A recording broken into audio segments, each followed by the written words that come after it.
We're here today at Nottingham Forest Women to talk to their first team goalkeeper, Aja Aguirre. We're going to be talking to her about career highlights, career lows, and also the project here at Forest. Stay tuned.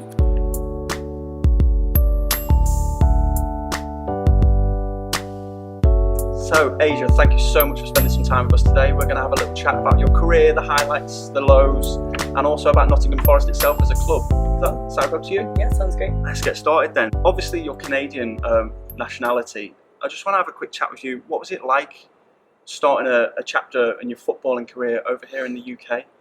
Well, it was just a bit natural. So I started in Canada for uni, and then I went to the States for a few years to play. So that was probably my biggest move away from home. I worked at home for a few years after, and I made the decision, look, I want to pursue football, so I'm just going to do it. I just didn't really think about it. Within 3 months, I was just set, gone, got here. Nice. I was nervous, but really excited too, because all the opportunities I could have. Yeah, sounds like you're really determined then if you made that snap decision. Yeah, it was kind of just spontaneous, but I knew that it was the right thing for me at the time, so I kind of just put everything in and went for it. Your first club was Nottingham Forest as well, wasn't it? How did that come to be?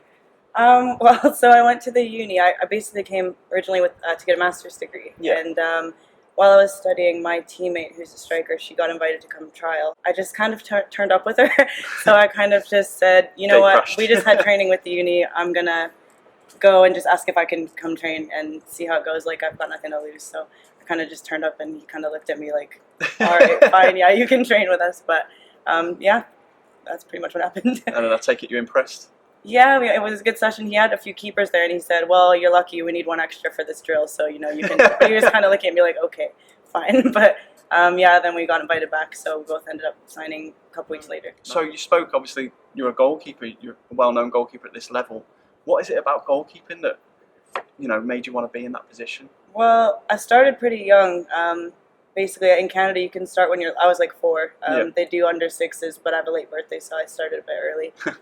But obviously at that age, you go in kind of every position. At the time, my mom played goalkeeper, my dad was the coach, and my brother played, so I just really enjoyed it, and I kind of wanted to be like my mom, so I got into the position, and I just ended up staying. I did midfielder and goalkeeper. I kind of moved around, half a game in goal, half a game all the other positions, but I just stuck with goalkeeping. Nice. So footballing family then? Yeah. Nice.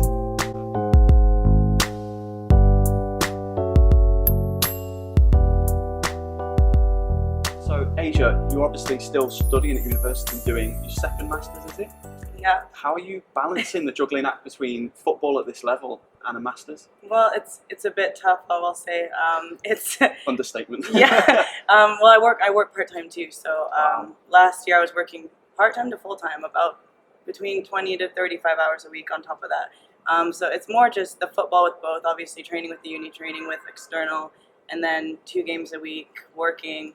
And the degree, yeah, you got to balance it a bit. Yeah, I can imagine. It's you just kind of got to set timelines, but it does get a bit stressful sometimes, for sure. So you had an unfortunate injury not too long ago. How was that? How did you mentally and physically deal with the impacts of that?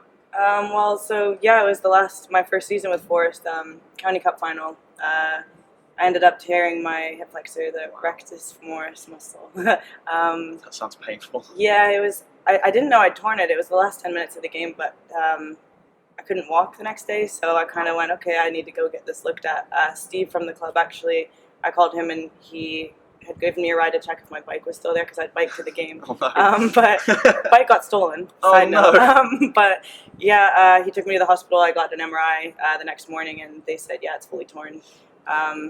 It's probably the worst injury I've ever had. Obviously, as a keeper, I pick up small things here and there, but yeah, that was pretty mentally defeating.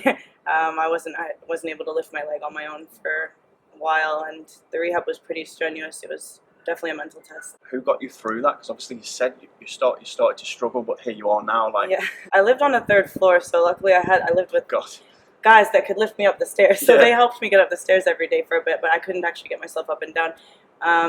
It just happened in the County Cup final, so obviously it was right at the end of the season. Everyone kind of went off on their holidays and stuff.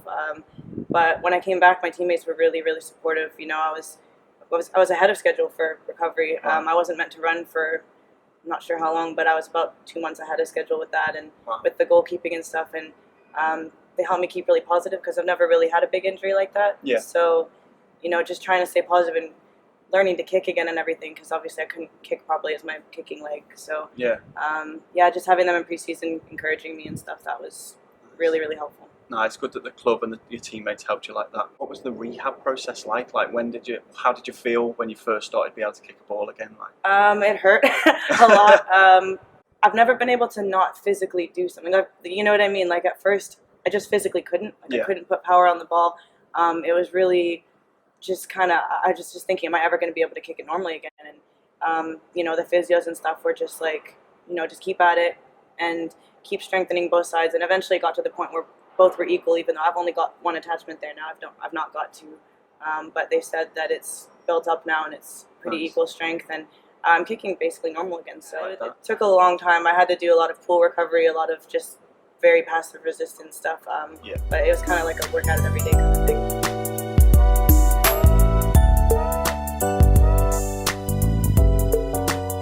So what's your favourite memory of the game? There must be one moment that stands out somewhere. There's, a lot of them are from since I've moved here, to be honest. Yeah. But I can't really exactly pinpoint just one. I know most people probably can, but I suppose it's a sign. It's a good sign that it's all just a highlight. There's been a lot. Believe it or not, the day that I had the highest low was one of my first very big highs here, because it was County Cup final. It was 0-0. Yeah. We went to. My teammate scored at the 97th minute. Wow. We were about to go to extra time, and I'm thankful we didn't, because I couldn't walk. I think the reason I didn't realize that my injury was so bad was because I was so excited after we won, and I was just hobbling around on it, like holding this cup and being really excited. But that's the one that stands out just because it's the first one. But I've definitely had a lot since then. With uni, last season we set a record. We won every league game, which it's never happened in that league. Never mind for the uni, but just in the league in general. We won 10 out of 10 games, got to the cup final, won the cup, and then we got to the final of the playoffs, but unfortunately that was the only game we did lose. But we almost got the perfect triple, but one game lost out of, I think it was 18 or 19. That's incredible. It was crazy. So you mentioned you went out to France in the World Cup.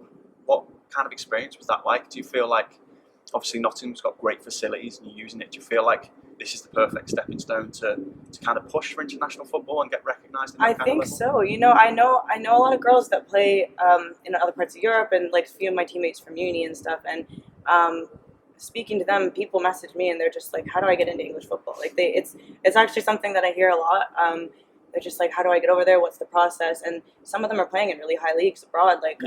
I think the facilities here and the fact that women's football is moving in such a good direction, obviously with Forest having the men backing us more now, and with all the plans in place and all the processes they're doing, I really think that it's going in such a positive direction. And even just playing in the men's stadiums and things which happen a lot more, it's all positive. That must have been such a good experience, playing in stadiums like this.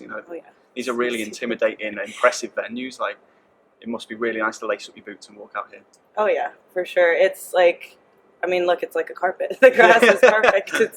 It's just what everyone wants. Like when you're younger and you think of, I want to play at this level, this is what you dream of, this is what you see. And it's kind of surreal being in the environment where, it's becoming more regular that we're in places like this. Yeah. So, Aja, there's been some amazing developments in women's football, and especially at Nottingham Forest. It's one of the clubs that are pushing the boundaries of it. Tell me a bit about what that's like being involved in it. Just like the environment, and just, I can say, when I first joined Forest, it was a year and a half ago. Obviously, great environment anyway. I've always loved it at this club, but the difference is night and day, really. Between just the environment and what they give us in terms of, we've got a full-time head coach now. Nice. We get at every training session and games, we have the GPS technology, all the personnel on hand, the trainers, the physio. It's come leaps and bounds. It's miles ahead of what it was, and I can just see they're really, really pushing to help get us where we need to be. Anything we need or any questions we have, we just talk to them, and they do their best to help us out. It's just a really good environment to be in. It must give you a lot of confidence as a player, knowing there's that kind of technology and dedication as well from the club and the staff just to get you through a game. Yeah, definitely. They, with the filming every game and training sessions and things too, we get all of our footage, we get clips of our own. It's anything you need to improve on, they are there to help benefit you do that. And just having the support from them, that they have your back. They have your best interests at heart, and I don't feel shy or anything asking anything or just anything you need clarification on, they're just there. They'll let you know. Aja, thank you so much for talking us through that. It's been an absolute pleasure. I wish you all the best for the season, and I can't wait to see where you end up at the end of the year. Thank you. It's been fun.